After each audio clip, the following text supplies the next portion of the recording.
Thailand flat, and actually, this is the final evening that I am here. I have a flight tomorrow morning. Actually, no, not a flight, a train journey. What am I talking about? To Laos. So yeah, basically, this is my final vlog, final stream, I guess, in Thailand.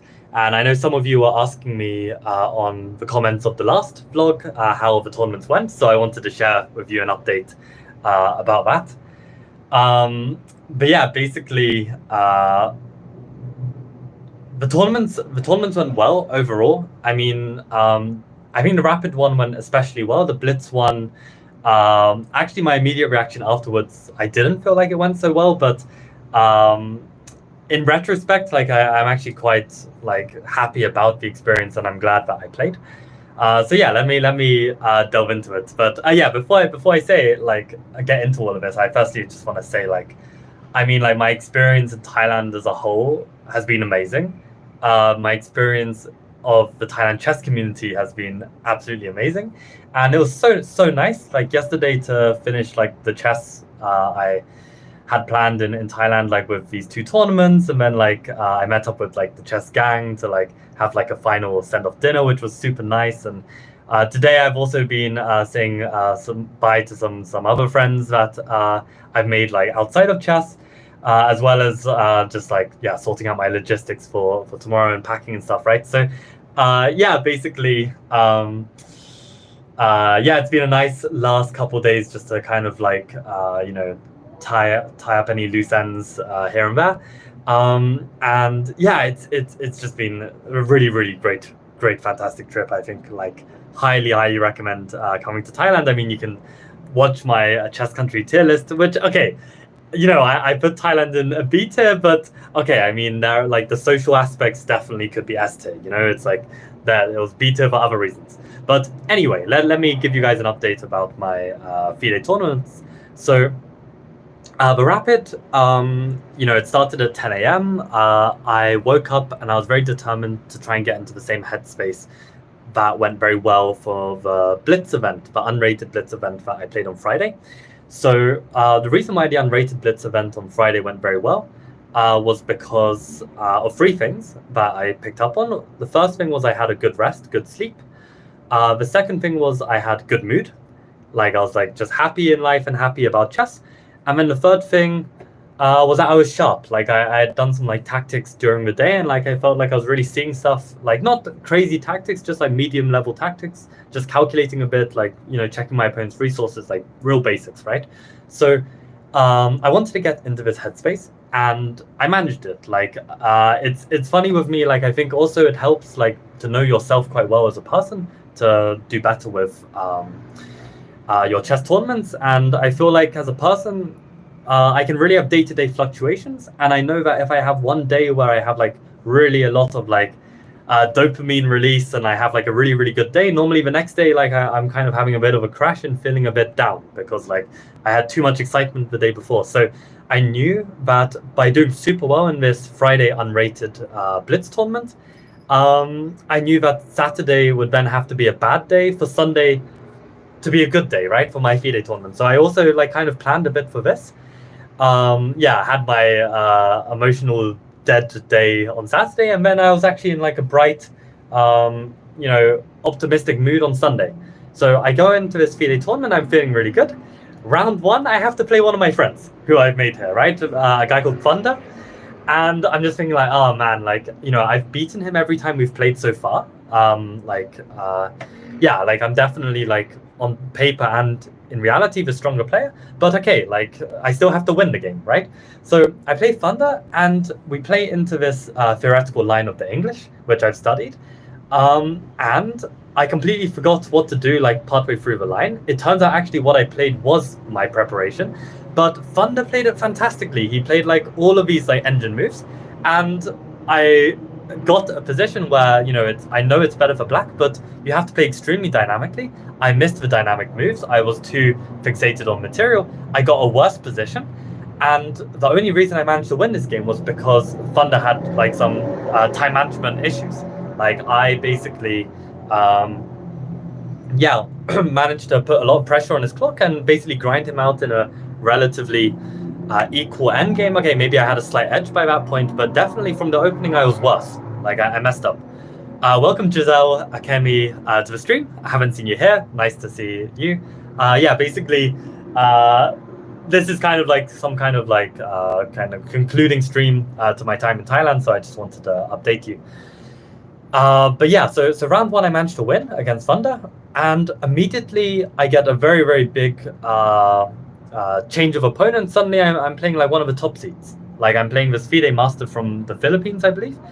But I also have some pressure on myself because I'm like, okay, this is like some high 2200 player that, you know, on a good day I can beat these guys. Like on the unrated blitz on Friday, I beat like I beat two FIDE masters and drew a FIDE master. So it's doable. It's doable. I'm on form. I can play this well, right?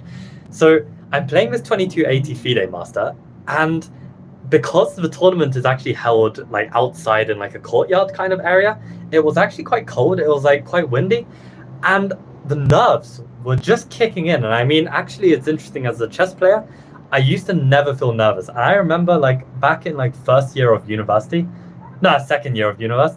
I remember I was playing like in the London League, and a friend of mine had just started playing classical chess for the first time, and he was talking to me about feeling a bit nervous before the game. And it was just such a mind-blowing concept to be nervous in chess. Like I used to never, ever get nervous. But nowadays, I get nervous because, you know, I train chess, I make it public, and suddenly I feel like I've got way more pressure than I used to, right? So I have this pressure to perform and also on myself. Like I put a lot of pressure on myself to like do well, right?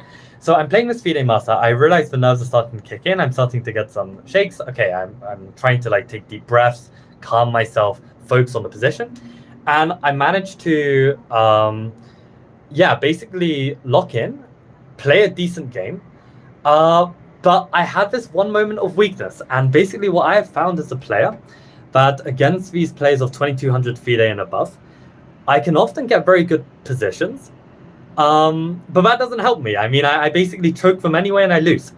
And the number of good positions I've had where I've beaten FIDE masters, where I've lost to FIDE masters and above are ridiculous. And the strange thing is that there have been positions where I am worse, where I managed to turn the tables and beat the FIDE master. So it's just like, I feel like a lot of the time, like the position doesn't really make much difference. Like these players are so resourceful, I can choke them anyway. And basically, there was a moment in the game where I just like really kind of killed the game, equalized the position, and I could see my opponent was really stressed to find a plan because ultimately my position was statically better. His pieces were slightly more active, so he had a bit more dynamic potential. But if he doesn't find that dynamic potential, I'm probably just a bit better. And in this moment, when he's like stressing, I could feel that this was the perfect time to offer a draw. Because when you sense your opponent's weakness, especially like a strong player, this is a good time to offer if you are happy with a draw. But, you know, I was on this form, like I'd won my first round. I felt like I was on form. I wanted to play on. I played on. I fought hard, but he basically outplayed me. He made his kingside attack work. And actually, I was really disappointed at how quickly I crumbled. I didn't put up any level of defense at all. And I lost. And I felt quite bitter afterwards because, I mean, this was a game I possibly could have drawn if I just had the, you know, didn't have as much kind of like ambition to play for the win. And I know some of you will think, oh, we should always play for the win. Like, you know, what is this conversation anyway? Like you wimp. But it's also practical. I mean, like at the end of the day, you got to like try and get the results. And if you're trying to grind to a certain goal, then you need to be practical about the results that you can get. So I think this would have been a perfect opportunity to offer a draw and maybe even got accepted. I mean, the guy was getting, you know, he was definitely like beyond past his prime, is what I'm trying to say, as a chess player. And this was a chance. So I messed this chance up. The third round, who did I play? I don't remember. I think I must have. I played a junior, this like up and coming junior, but okay, he's very young, like under 10 or something. And the thing is, these under 10 players, I know that they play very quickly, right? So I basically He played d4, I played knight f6, he played c4, I played c5. I've been playing the Benoni longer than he's been alive, right? So, like, I just bait him into blitzing out his moves. So I play like faster than he does. So he plays faster as well. And basically, we just get to a point where I know that I just have a huge advantage. And I basically force the winning of a piece. And of course, at that moment, I slow down, right? And he's suddenly annoyed because suddenly I'm slowing down. Why am I slowing down? Well, I'm slowing down because I've got a winning position, right? So, okay, it was very easy to beat him and he didn't stand a chance. I didn't allow him any way back in. And this is how you can beat 9-year-olds, right? Even if they're promising as players. So I won round 3. I then, because I won round 3 very quickly, I had a bit of extra time. All of my friends were still playing. And I felt like I needed a reset. I needed some alone time to just kind of recover mentally, because of that round 2 game. Like, I was still kind of pissed about like the fact that I had allowed this kingside attack to work when, Engine said like I was plus 0.8 in this position, and I needed to find some nice moves as well. But okay, like statically I was better, right? Anyway, had a nice lunch, had some time to digest it, came back to the tournament, and yeah, I managed to finish strong. I won the final. No, I didn't win the final 3 rounds. Actually, my 4th round, this was actually my proudest game of the whole event, and even the blitz. I played this Latvian guy, right? And he was a 2250. I actually checked his profile out afterwards. He's not a FIDE master or something, but he was really strong. He was really strong. Young guy, very scary looking, like very, his classic kind of like Dubov kind of vibe. That's the kind of like cool vibe I got from him. But also like, I got some like cocky arrogance air from him as well, right? And I'm playing him, and he's playing like all these really nice moves. It's a Guggen, it's a modern. He hasn't made any slip-ups.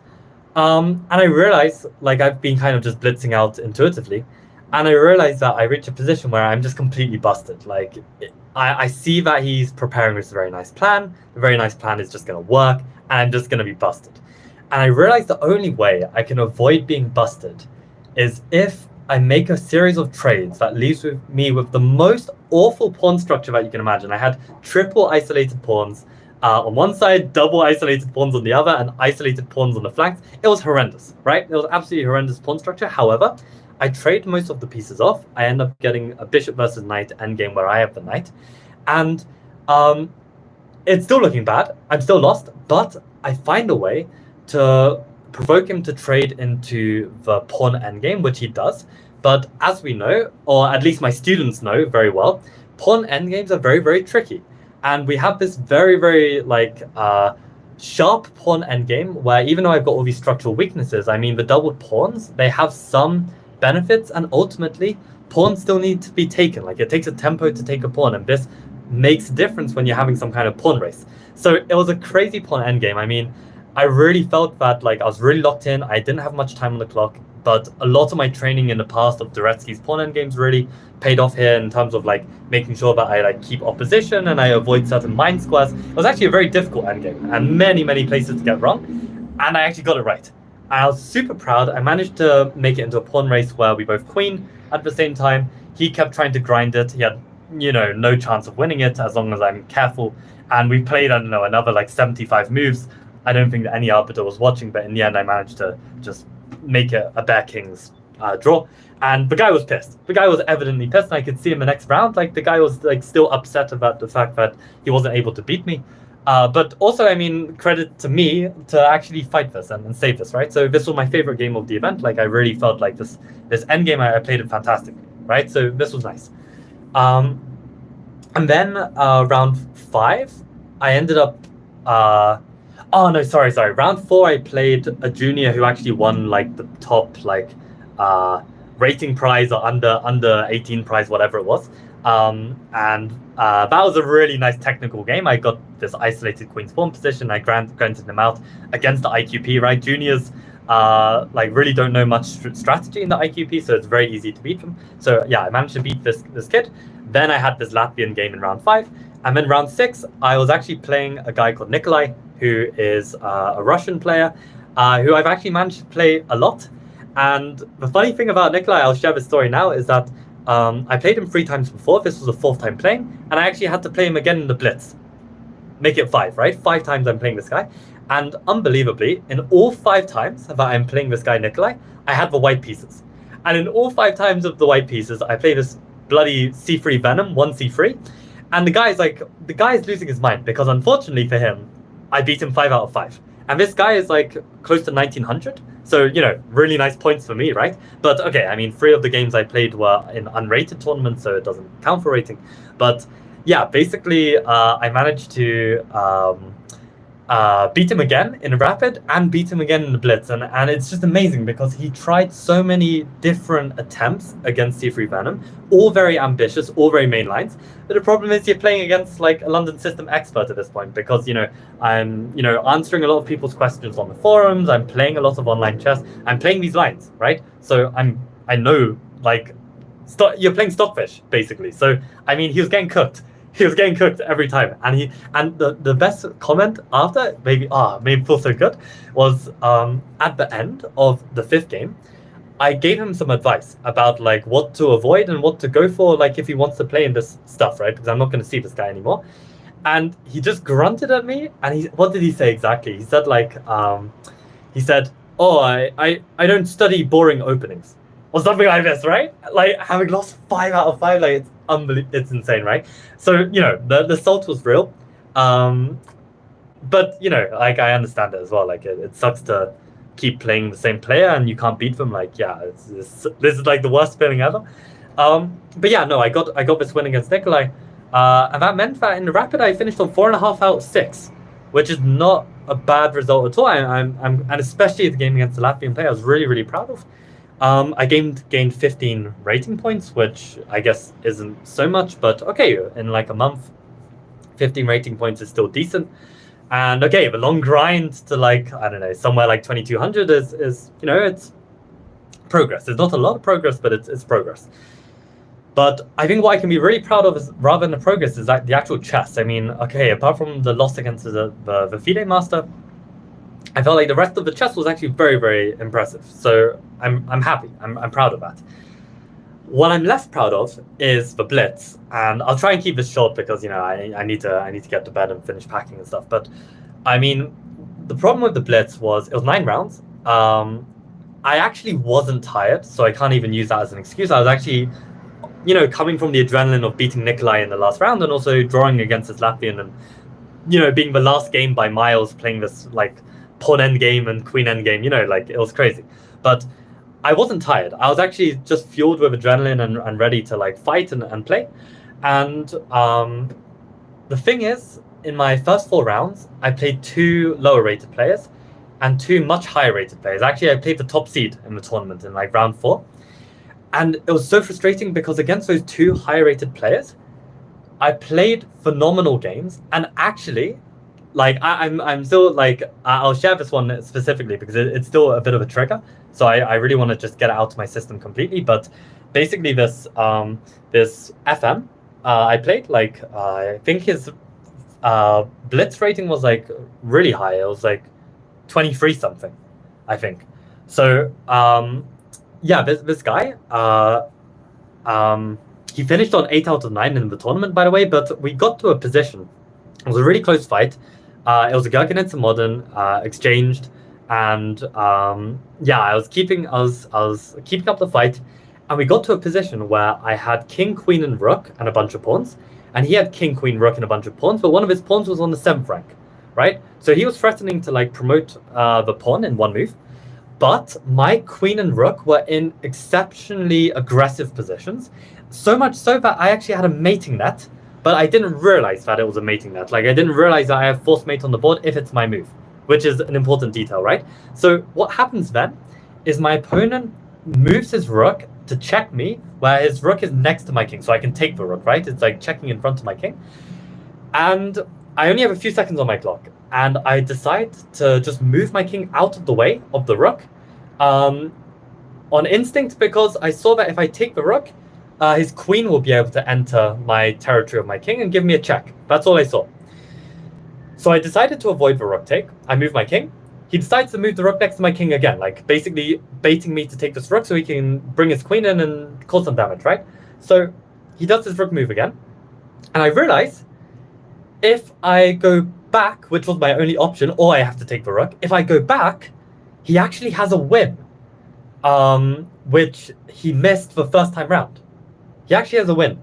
Sorry, no, like I can repeat once. He repeats once with the rook check, and if I go back, he has a win, which he missed the first time round. And I saw that he had this win, but I still played the move anyway, and he makes the move that wins, right? And I lose the game. And afterwards, I have to find out. Like I go back a few moves and I ask him and myself, what happens if I took the rook? And it turns out I'm completely fine. I'm completely fine. I can just take this rook. He gets this one check. I run away with my king. I've got a mating net. It doesn't matter if he promotes his pawn on the 7th rank because, it just promotes to a queen. I've got a mating net. I've got a forced mate. So if I just took that rook, I probably would have won this. Or at the very least, it would have been like some perpetual where, he gets like, some perpetual check with his queen. But it was either a win or a draw if I just took the rook. And the worst part was I even saw how the move I played in the game was actually losing. I saw that my move was losing, and still I didn't have the confidence to take his rook because, I'm playing this top seed and like he sacrifices a rook and I've got seconds on my clock. I'm so afraid to enter these complications, especially when the opponent is engaging in that attack. I would even rather play a losing move. It's ridiculous. So this was like a real disappointment in myself for being so timid. But I know that I have these tendencies, like when it comes to like very high stakes games. I know actually I'm still not over the fact that I played Adrian in this FIDE Blitz like several weeks ago, and the fact that I played so passively. Like I played like such a sad game of chess. Like it feels like disgusting to call yourself even a chess player when we play such passive, pathetic chess. So I think it's really like a psychological thing that I need some more confidence or something. But yeah, anyway, I lost this game. The other player who was much higher rated, I also had a fantastic position. I was even a piece up, and actually this time I had so little confidence. I was a piece up. I even offered a draw. The guy was like really close to taking it. He really had a long thing, and then decided to play on, sacrifice everything on my king. It was completely incorrect. He knew it. He said it after the game as well. But yeah, in the blitz time control, with lacking some confidence, like I ended up choking. I ended up losing. So this was really frustrating as well. So I was on 0 out of 2 against high rated players in positions where I could have got a result, basically. And unfortunately, in round 5, I was hoping that I'd, pull off one of my classic 2 out of 4 and then win the rest and get 7 out of 9. I've done that twice now in FIDE tournaments, Blitz tournaments. But no, in round 5, I play this IM, who has a really low Blitz rating for some reason, but he absolutely killed me. And I haven't managed to look through the line yet, but he completely destroyed my Gurgenitz Modern in a way that I've never been destroyed like that before. I've only been destroyed like that in a different line once when I was playing a Grandmaster.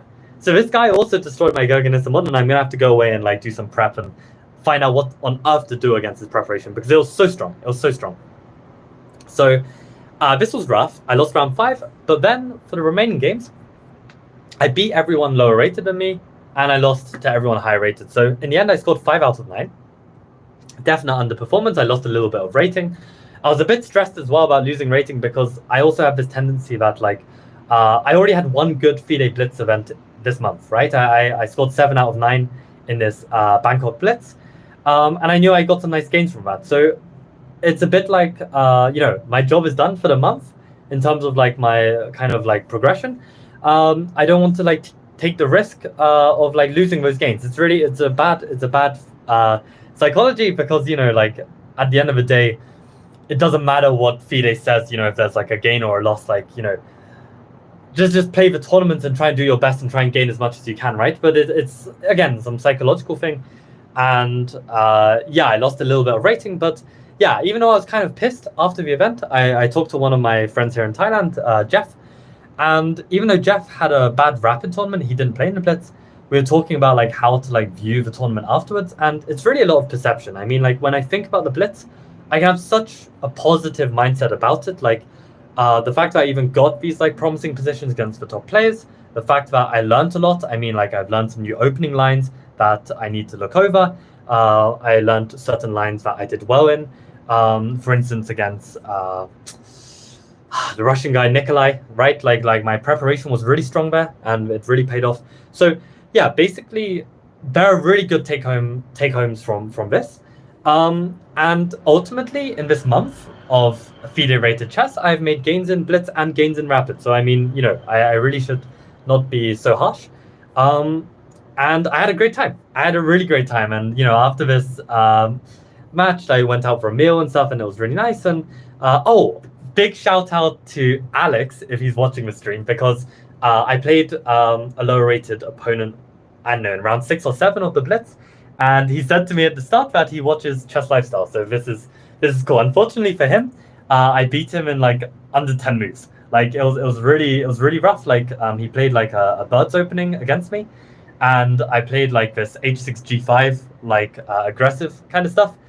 And I really played it with a lot of confidence. And I think this h6 g5 stuff, when played with confidence, it can really strike fear in your opponent. Like I actually beat one of the strongest players I've ever beaten, this IAM from Serbia. I beat him in this line as well. Like he played the birds against me. I completely turned the tables. I attacked him, and yeah, that was the end. So shout out to him. Yeah, he was cool. Like always cool to meet someone who's seen the channel. But yeah, basically, good chess vibes, and I have just lots of love, and we'll have some great memories of Thailand, and definitely I'm gonna be back. Like I'm gonna be back for the chess scene. Like it's definitely gonna happen. But actually, these next couple weeks, I'm gonna be taking a break. Ian, welcome to the stream if you're still here. I'm gonna be taking a break, probably even from chess in a way. Like I think I've just been doing so much chess in Malaysia and Thailand. Like I think I just need like 2 weeks off just to rest, because also I don't have any lessons in this couple weeks off. Like it's winter break. Like I'm gonna be free completely. I think I probably won't even manage it, but I'll try and take a bit of a break. Maybe I'll just read like 7 Deadly Sins or something. Like just do some like kind of like just enrich my chess, as opposed to like grinding and optimizing my chess. And I think this is actually a conclusion I came to today actually about my chess, which is, I guess over the last few months, I have been like debating a lot as to how to view myself as a professional chess player or a competitive tournament player, and how do I feel about FIDE rating, especially classical FIDE, because classical FIDE, as we all know, it holds the most weight. It holds the possibility of like reaching the master title, right? And obviously this comes with a lot of pressure when you're trying to grind it. And the thing is, it's also not like as easily rewarding as, let's say, trying to grind online rating, because with online rating, your opponents level out. When you play over the board classical, there's a lot of luck involved as to who you play. I mean, if you play some really underrated players, it doesn't matter if you're underrated and you should be a high rating. If you lose to these underrating players or draw to them because they're underrated, they can really mess up your tournament. So it's a really grueling grind. I mean, aside from all of these psychological things, also like the intensity, the physical intensity of playing a 9-round classical tournament, it's rough. It's really rough. So I had a lot of reflections and thoughts as to whether it's right for me, if this is something I want to do. Like all of these thoughts, I mean, you've heard them on the channel, how like I jump back and forth in terms of like this kind of like classical grind. But I kind of realized something, and that is when I tried to make a classical grind several years ago, I really put everything into trying to go higher. I had a problem, which was basically my tactical and calculation ability was just too weak. Like I made too many blunders, and the problem is I would have a good tournament, and it would be completely nullified by one tactical game where I completely mess up and lose to a lower rated player and completely mess up my progress, right? So I had this real problem. I got really demoralized from it. I even quit chess for 6 months because of it.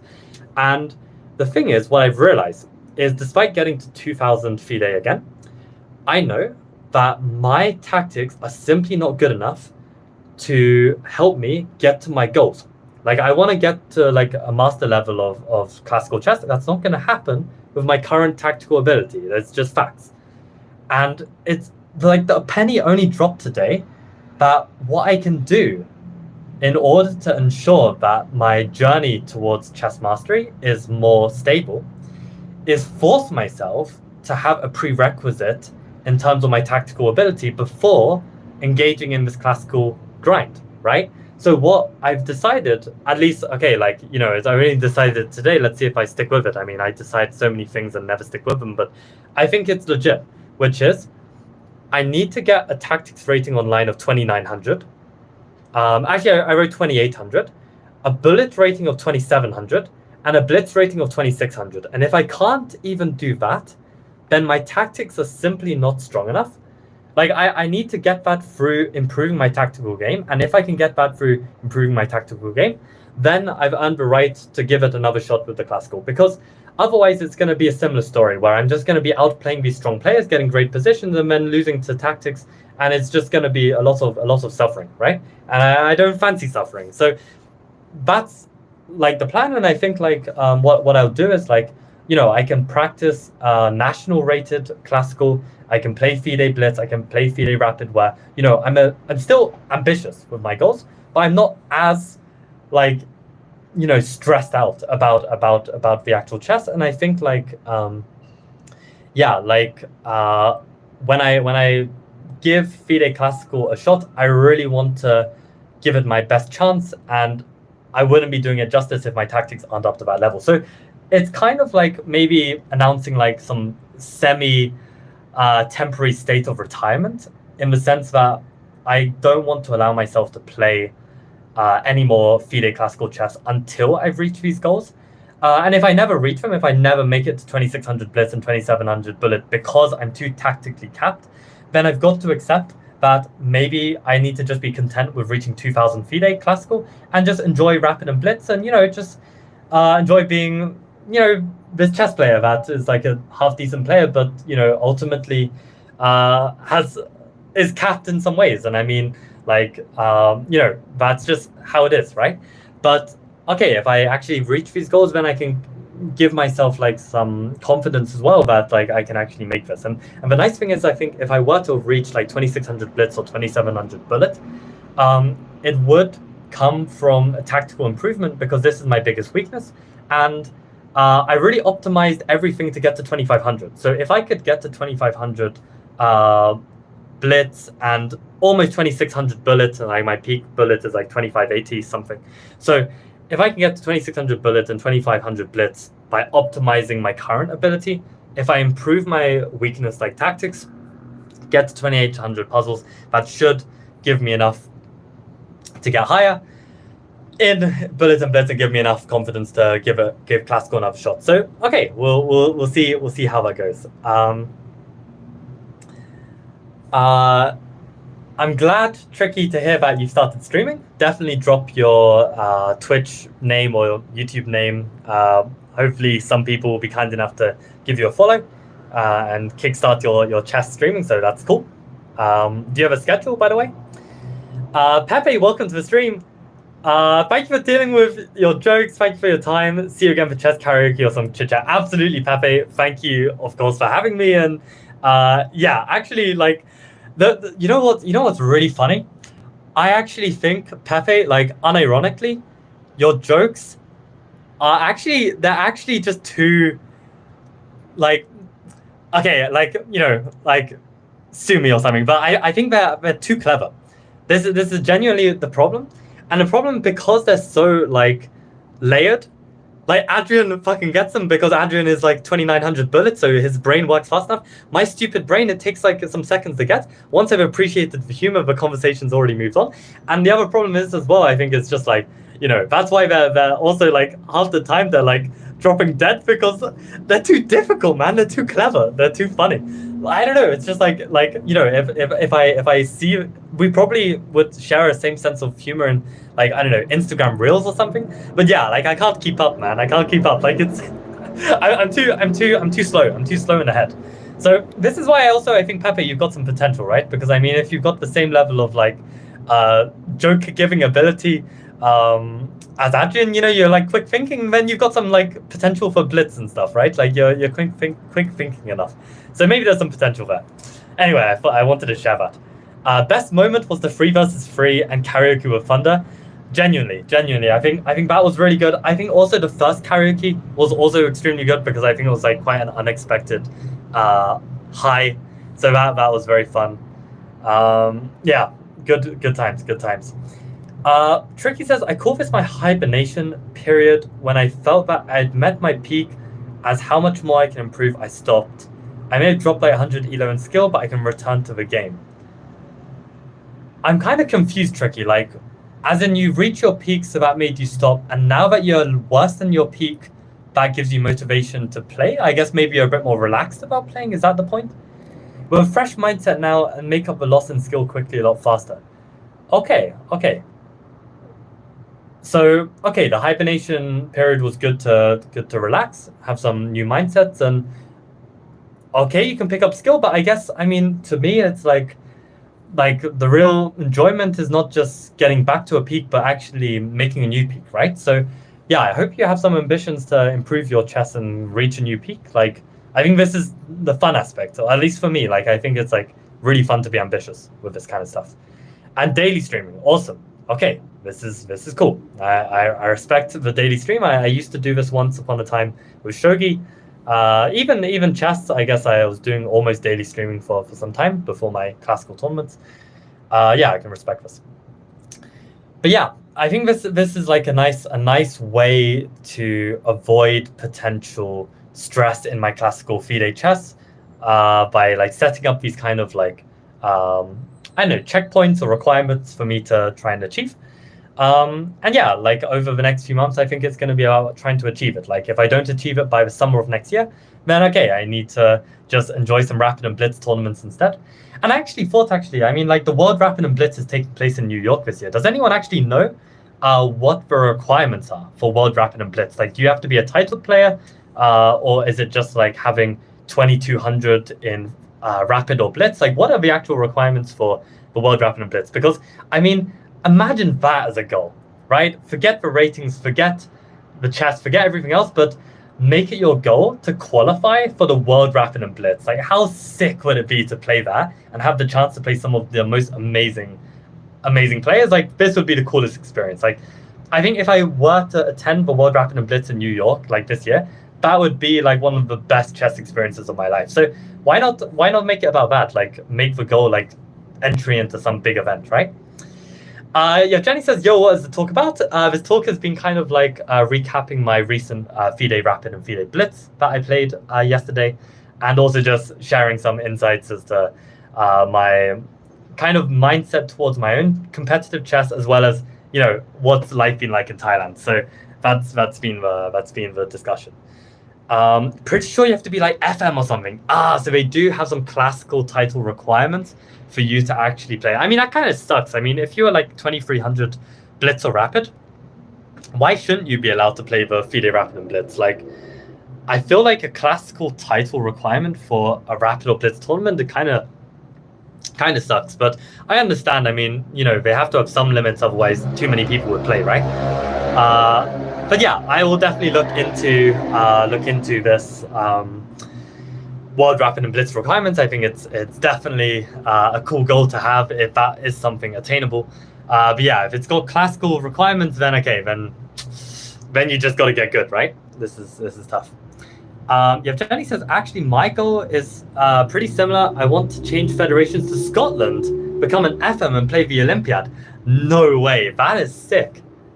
That is sick. I didn't even know you were from Scotland. I thought you just traveled to Scotland like for a tournament. I thought you were living in Spain. I never knew this. But okay, that's cool.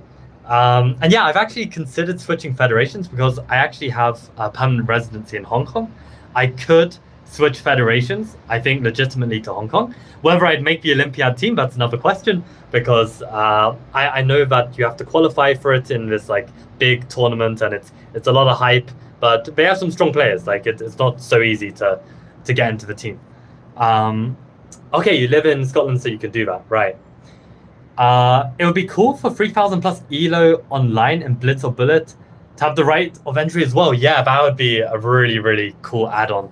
Unfortunately, I mean, FIDE are way too boomer to make these kind of implementations. But yeah, that's definitely a cool idea. I mean, my if I could have one wish to change something about FIDE, I would love for BM and RM to be titles, Blitzmaster and Rapid Master, for attaining 2300 Blitz or 2300 Rapid. I think it makes so much sense, especially given like the switch to like shorter time controls.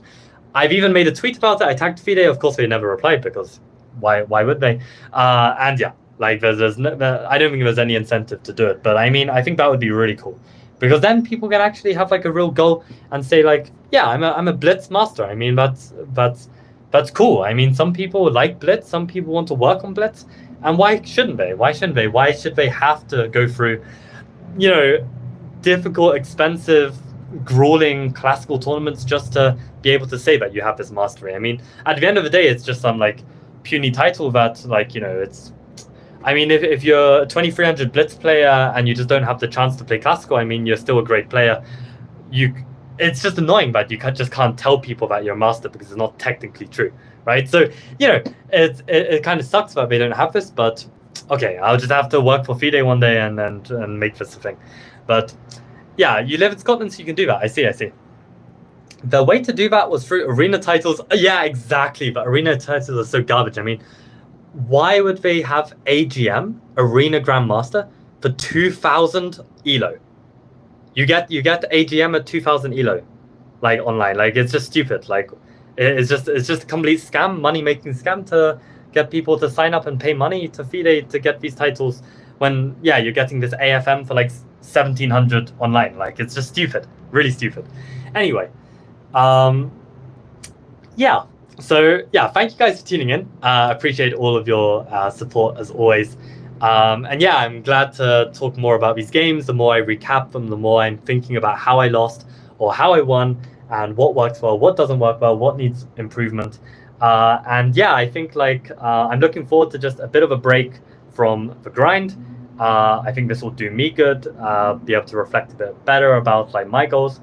But yeah, maybe this kind of like temporary standstill with FIDE Classical until I've kind of improved my flaws to basically lead to a more successful path when I do come back to that journey. So yeah, thanks for tuning in.